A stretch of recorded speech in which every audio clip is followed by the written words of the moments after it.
En tant que médias, nous jouons un grand rôle dans le débat public. Nous permettons aux uns et aux autres de s'exprimer, de confronter leurs idées et de tirer des conclusions qui pourront être utiles aux populations et au pouvoir public.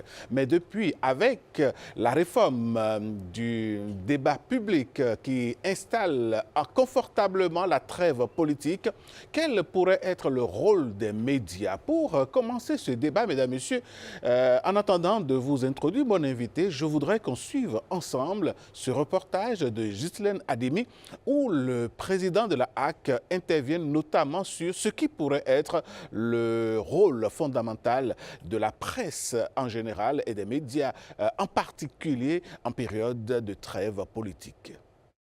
Moment de retrouvailles, de partage et de convivialité entre professionnels des médias, mais aussi occasion de rappel de l'importance de la célébration au plan mondial de cette journée qui attire l'attention sur les défis actuels. Le droit de parler librement, de toute sécurité comme la liberté d'expression, nous sommes un droit fondamental, mais ce n'est pas un acquis partout dans le monde. Dans l'agenda politique des prochaines années, le Bénin introduit la trêve politique. Pour réussir leur mission, le président de la Haute Autorité de l'Audiovisuel de la Communication invite les médias à repenser leur rôle dans la vie de la nation. Désormais, il y a trêve politique. Et vous savez très bien que la HAC ne laissera pas les médias se substituer aux politiques. Ce n'est pas le rôle des médias de remplacer les politiques pour créer la polémique politique. La politique a été pour une bonne part notre fonds de commerce. Ce fonds de commerce qu'on veut geler, comment nous allons faire? C'est une réflexion que nous devons mener ensemble. Il ne s'agit pas du tout, la trêve politique, comme l'a dit son inventeur, le président de la République, il ne s'agit pas de ne pas critiquer, de ne pas dire ce qui est. Bref, nous avons du pain sur la planche. Et pour les futures célébrations de la Journée internationale de la liberté de la presse, le président de la HAC nourrit le rêve de recevoir les professionnels des médias dans le cadre qui leur est dédié, la maison des médias.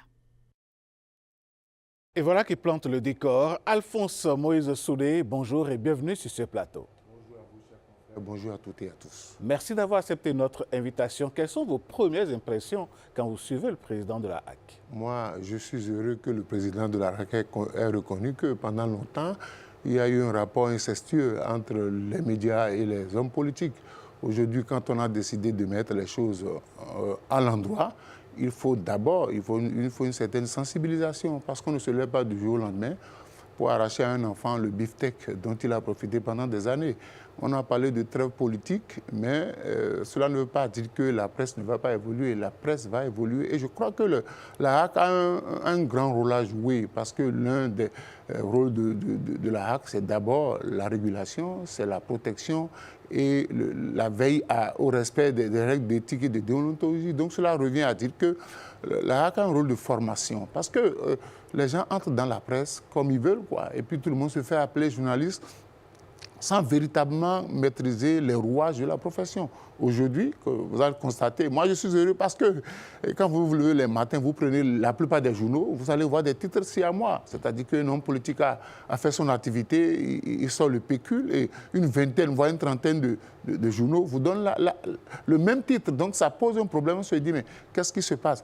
C'est vrai qu'avant de parler de trêve, c'est qu'il y a guerre, c'est qu'il y a eu mésentente. Moi je ne comprends pas réellement l'opportunité de la trêve politique si tant est que dans la constitution du Bénin, on dit que les partis politiques animent la vie politique. Est-ce qu'on veut dire désormais que pendant 6 ans, il n'y aura plus d'activité politique? Moi, ça me pose un problème de terminologie. Parce que ça contraste. Et il va falloir que ce soit au niveau de la Cour constitutionnelle, ou bien de l'Assemblée nationale, ou bien du gouvernement, que nous ayons quand même une loi de cadrage. Parce que ça va aller dans tous les sens. Il faut un décret d'application pour qu'on sache qu'est-ce que cela implique, la trêve politique. Est-ce que désormais, sur les plateaux de télévision, on ne va plus faire des débats contradictoires? Parce que la presse a pour rôle d'informer et d'éduquer. Et pour informer, il faut qu'il y ait la pluralité des opinions. On ne peut pas demander à tout le monde de devenir des communicants. On ne peut pas être le relais des activités du gouvernement. Il faut que des gens puissent se lever pour dire ce qui a été fait est bon, mais ceci n'a pas été bien fait.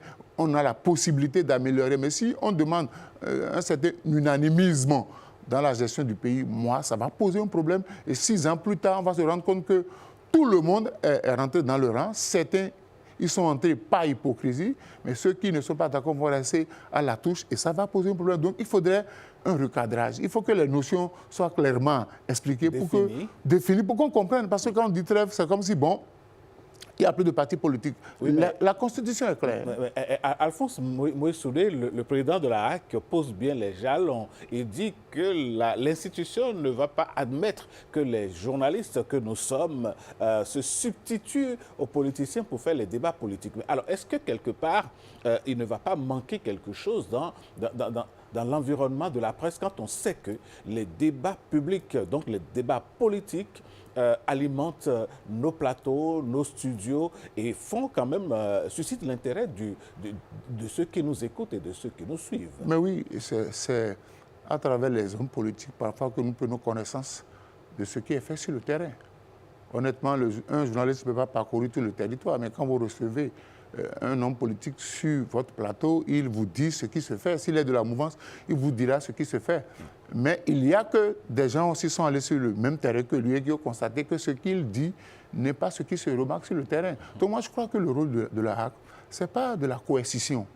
Ce n'est pas de créer une peur artificielle dans la tête des confrères. Ce n'est pas la peine. Il faut d'abord que le gouvernement même aussi mette à disposition les informations.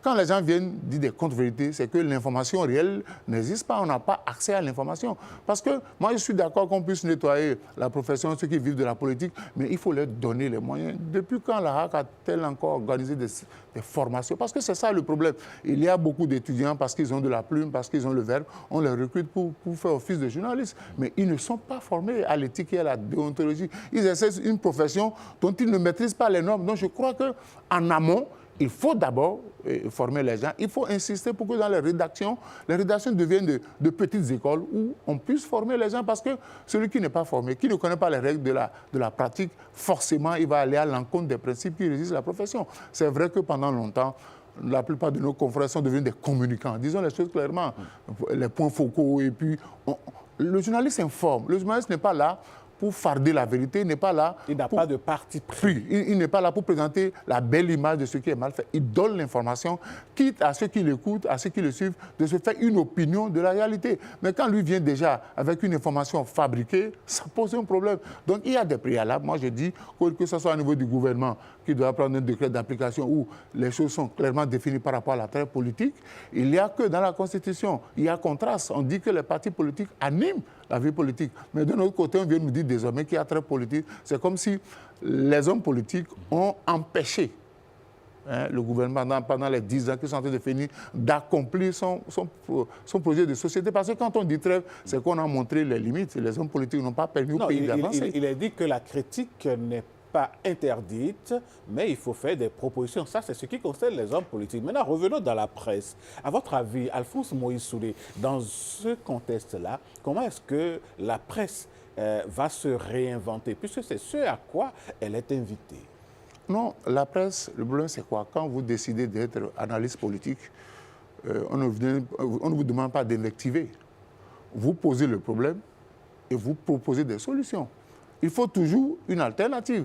Quand je vois des gens critiquer sans pouvoir dire ce qu'il faut faire pour améliorer, parce que l'objectif de la trêve politique, c'est de permettre au pays d'évoluer. On ne vous empêche pas de critiquer, je suis d'accord. Mais encore faudrait-il avoir un certain bagage intellectuel pour pouvoir faire des propositions.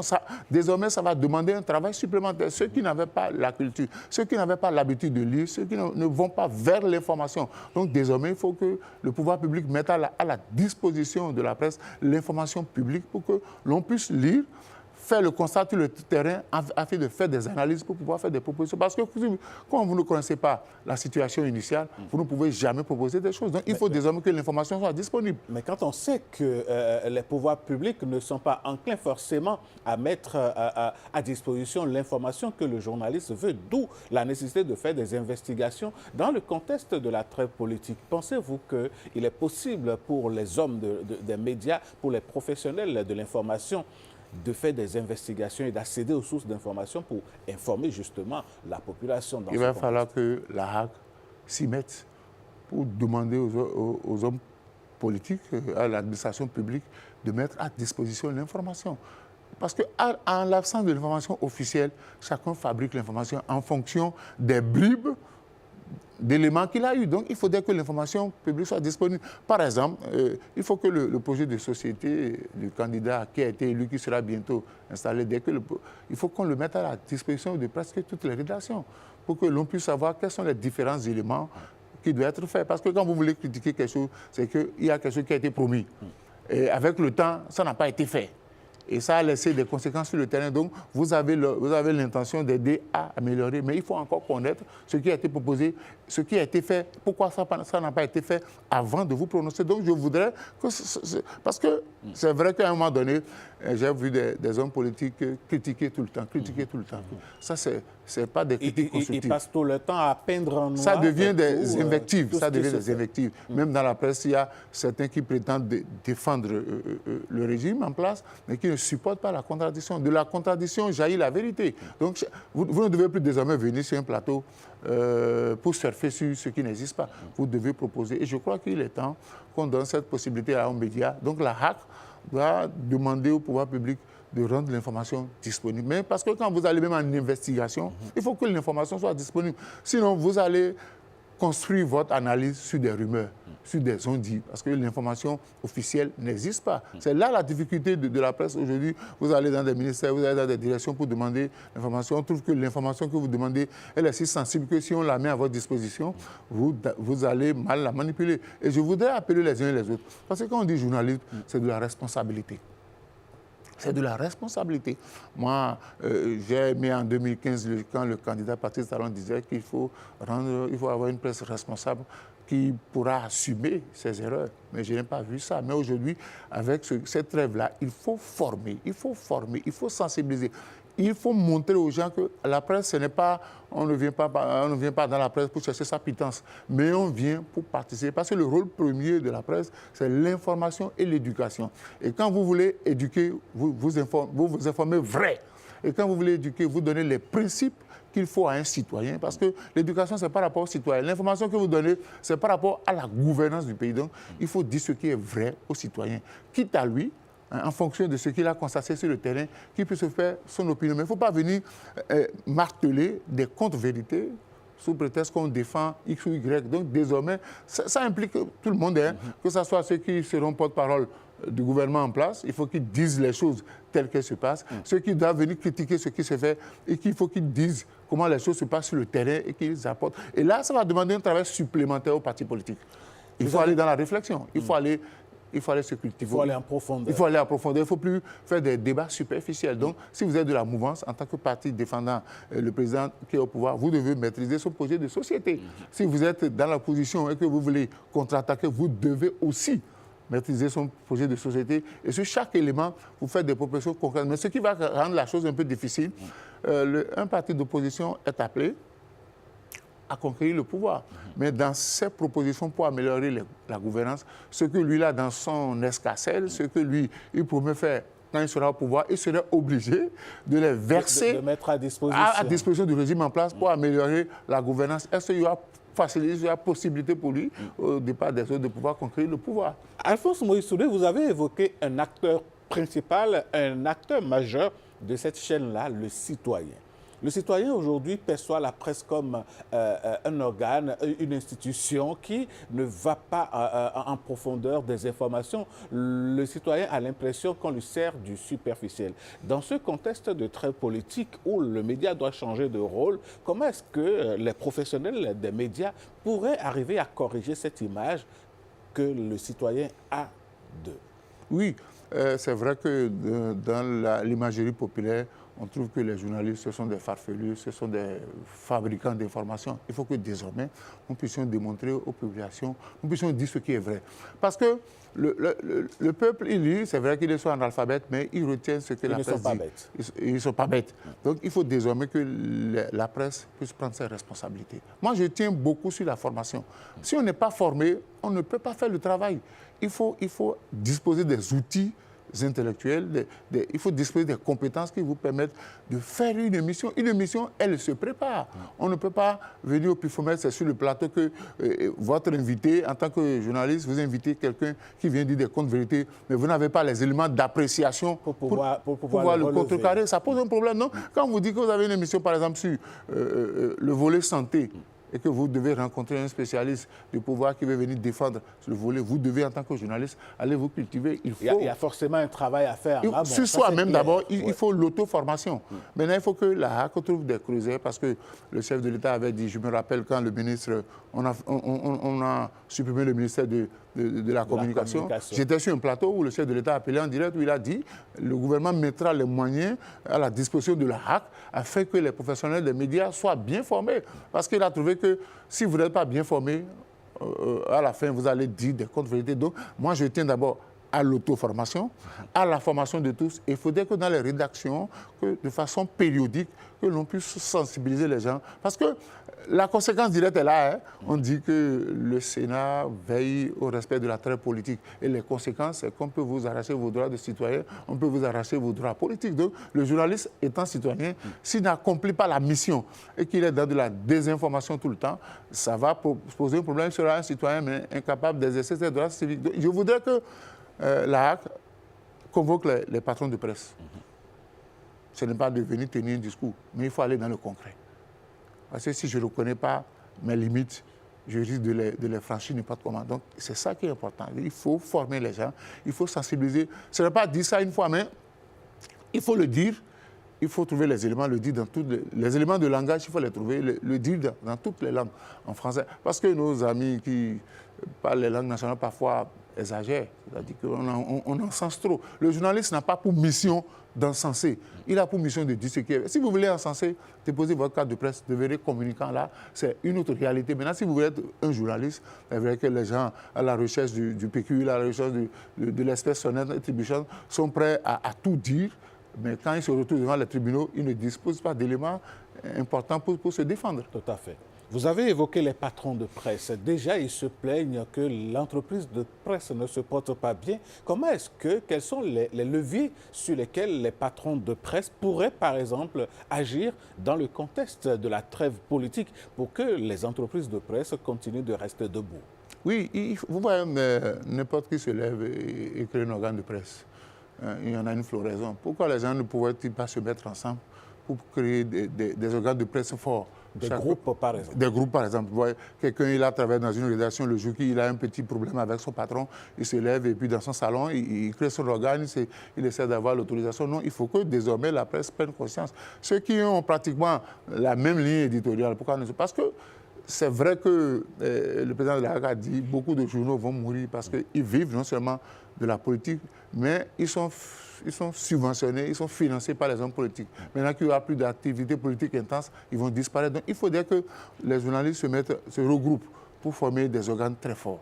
Parce que c'est très important. Si on ne le fait pas, vous allez constater que d'ici à quelques mois, certains organes de presse vont disparaître parce qu'il y a des gens qui n'existent même pas en version papier, vous les voyez seulement en version numérique, ça. Voilà, il faut d'abord nettoyer la maison. Parfois, c'est juste la manchette, oui, donc, le travail de la maquette du journal. Parce qu'il arrive parfois que les journalistes reprochent à la HAC de ne pas être proche d'être plus proche des hommes politiques.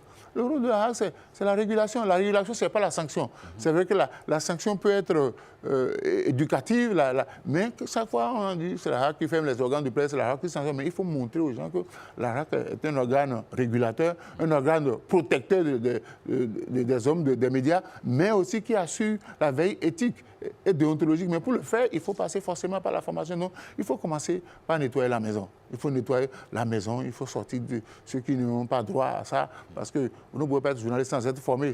Moi, quand je le dis, certains ne sont pas d'accord, mais vous ne pouvez pas être journaliste. Ce n'est pas parce que j'ai de la belle plume ou bien j'ai une belle voix que forcément...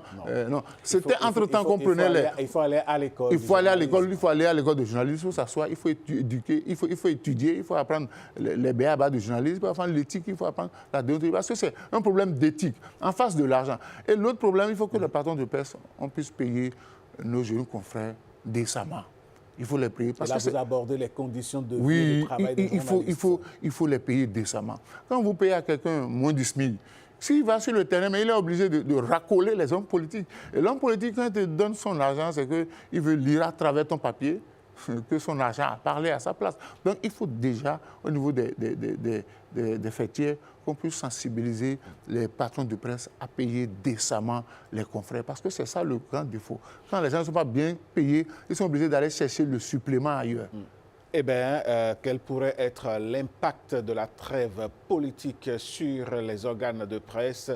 Comment est-ce que les médias vont devoir se comporter désormais pendant 7 ans ou précisément pendant 6 ans? C'est le débat que nous faisons ce matin. Alphonse Moïse Soudé, on a fait un peu le tour d'horizon. Si vous deviez conclure ce débat, que diriez-vous? Moi, je voudrais dire à mes confrères que dans le monde, dans la gouvernance, il n'y a pas que le volet politique.